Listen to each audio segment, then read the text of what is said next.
Mesdames, Messieurs, bienvenue dans notre rubrique Invité de la rédaction. Notre invité de la rédaction, c'est Fidel Kitsa. Il est directeur exécutif de l'organisation dénommée Soma Media Lab.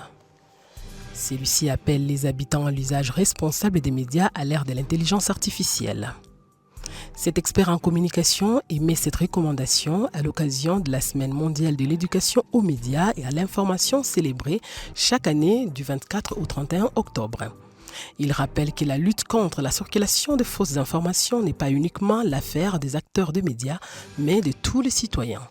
Chers inconditionnels, suivez Fidel Kitsa qui répond ici aux questions de Ghislaine Faïda Maboko.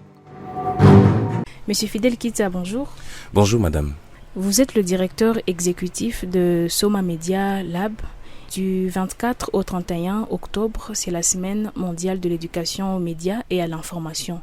Dites-nous, quel est l'objectif de cette semaine ou de cette célébration?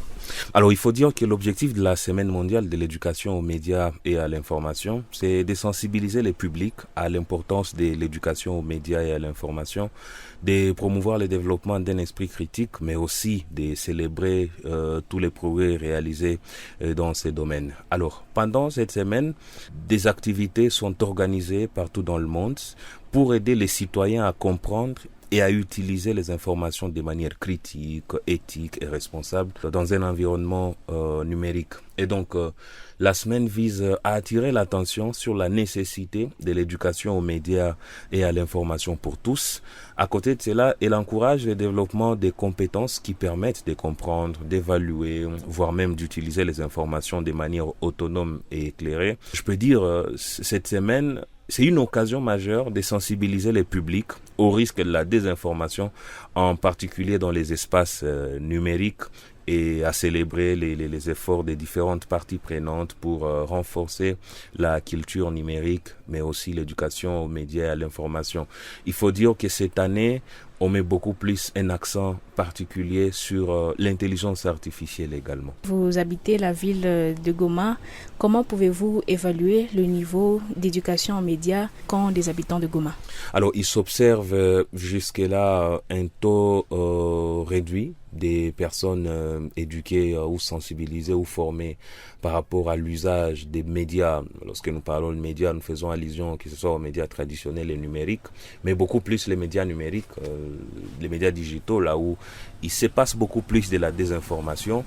Et le fait que la population de la ville de Goma n'est pas beaucoup plus sensibilisée, formée, outillée sur ces enjeux, ça fait en sorte que nous, d'ailleurs, nous nous sommes dit, nous voulons relever ces défis en aidant la communauté, en la formant, en l'éduquant sur les médias ainsi que l'information. Parce que si vous constatez, par exemple, la période dans laquelle nous sommes, avec les contextes sécuritaires, tout ça, la crise qui secoue l'Est de la RDC, il y a beaucoup de fausses informations qui circulent ça et là, et cela met en mal la population qui, la majorité, ne sait pas utiliser les différentes plateformes de communication. C'est ainsi que nous nous sommes dit, on aide la communauté à l'éduquer face aux enjeux de l'ère qui sont notamment les médias, l'information, tout ça, lutte contre la désinformation, contre les discours de haine et ainsi de suite.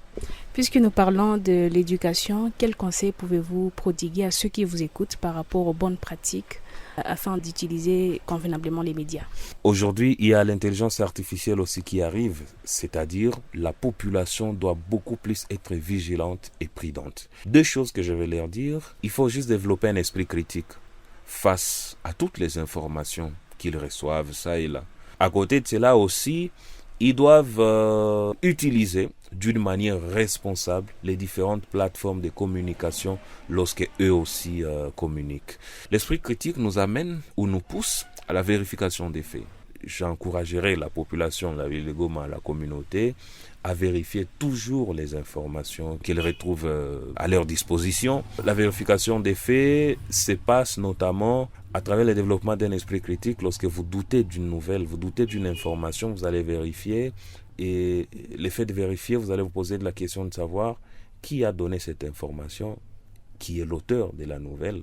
Est-ce que l'auteur est crédible au moins? À côté de cela, quand est-ce que l'information a été publiée? Est-ce que l'information n'est pas sortie de son contexte au moins? Est-ce que la personne aussi qui me donne l'information, est-ce que c'est elle qui vraiment devrait me donner la nouvelle? Est-ce la personne habilitée à m'informer par rapport à cette nouvelle? Est-ce que c'est vrai au moins ce contenu? Il n'y a pas de manipulation dans cette information et bien d'autres questions qu'on doit se poser. Le deuxième élément, c'est l'utilisation responsable des médias, beaucoup plus des médias sociaux. Vous savez, aujourd'hui, tout le monde peut informer désormais. D'ailleurs, pendant cette période, nous à Goma, nous sommes en train de développer la notion de la consommation. Nous sommes en train de montrer aux gens qu'avant, les publics n'étaient que des consommateurs, ils ne faisaient que consommer l'information. Mais aujourd'hui, avec l'Internet, le public est devenu consomme-acteur. Donc, le public participe aussi à la production de l'information. Et donc, le public doit faire attention lorsqu'il produit l'information, lorsqu'il partage la nouvelle. C'est là qu'intervient la responsabilité. C'est poser la question, est-ce que j'ai vérifié la nouvelle pour que je puisse la partager? Si je n'ai pas vérifié, je ne partage pas la nouvelle parce que l'information peut être fausse. Imaginez-vous si vous partagez une fausse information, combien de dégâts vous allez causer dans la population. C'est là qu'intervient beaucoup plus le deuxième aspect, l'utilisation responsable des médias sociaux.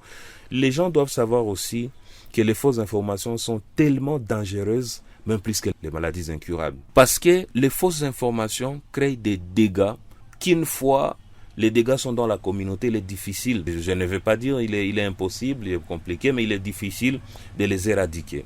Vous savez, la maladie lorsqu'elle est là, par exemple il y a Covid qui est arrivé, plus tard on a découvert les vaccins et aujourd'hui on n'en parle plus.